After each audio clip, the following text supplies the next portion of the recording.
నేను వివి సత్యనాగేష్. ఈరోజు 3 E's గురించి చెప్పబోతున్నా. మన జీవితానికి అతి ముఖ్యమైన 3 E's ఉంటాయి. ఈ 3 E's మన జీవితాన్ని డిసైడ్ చేస్తాయి. అవేంటో చూద్దాం. ఫస్ట్ E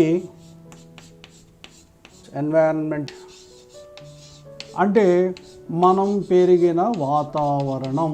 అంటే వాతావరణం అంటే ఉష్ణోగ్రత అది కాదు, ఎటువంటి వాతావరణంలో మనం పెరిగాము అనేది. అయితే దీని మీద చాలా చర్చ జరుగుతూ ఉంటుంది. బయాలజిస్ట్స్ కూడా హెరిడిటీ వర్సెస్ ఎన్వైరన్మెంట్ అని చెప్పేసి రకరకాల ఎక్స్పెరిమెంట్లు చేసి ఒకే ఇంట్లో పుట్టిన ఇద్దరిని స్టడీ చేయటం. అది మీకు నేను కూడా నా కౌన్సిలింగ్ కెరియర్లో నేను చూసిన ఒక ఎగ్జాంపుల్ చెప్తా. ట్విన్స్ ఉన్నారు, మోనోజైగోటిక్ ట్విన్స్, ఇద్దరు పిల్లలు. అయితే వీళ్ళు ఇద్దరిని స్టడీ చేస్తే ఇద్దరు 2 రకాల మనస్తత్వాలతో ఉన్నారు. ఎందుకు అలా జరుగుతుంది అంటే అదే ఇల్లు కదా అని చెప్పి అంటారు. ఇల్లు అదే, తల్లిదండ్రులు వాళ్ళే. కానీ వీళ్ళు ఒక్కసారి బయటకు వెళ్తే అతని ఫ్రెండ్స్ వేరు, ఇతని ఫ్రెండ్స్ వేరు, అతని గోల్స్ వేరు, ఇతని గోల్స్ వేరు. అలాగా కొన్ని తేడాలు జరుగుతాయి. అందుకని ఫస్ట్ ఏ టైప్ ఆఫ్ ఎన్వైరన్మెంట్లో మనం ఉన్నాం అదొకటి. రెండవది సెకండ్ E వచ్చి ఎడ్యుకేషన్. ఎడ్యుకేషన్ అనగానే BA, BSc, BCom, MBBS, B Tech అవి కాదు.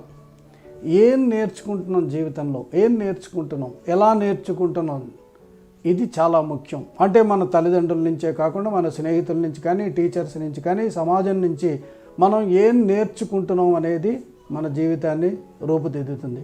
ఇక మూడవ E దట్ ఈస్ ఎక్స్పీరియన్స్ అంటాం.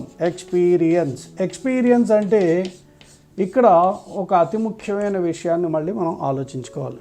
ఏంటంటే ఒక వస్తువుని నేను, నా పక్క అతను ఇద్దరు చూసి ఇద్దరూ ఒకేలాగా అనుకుంటే తప్పు.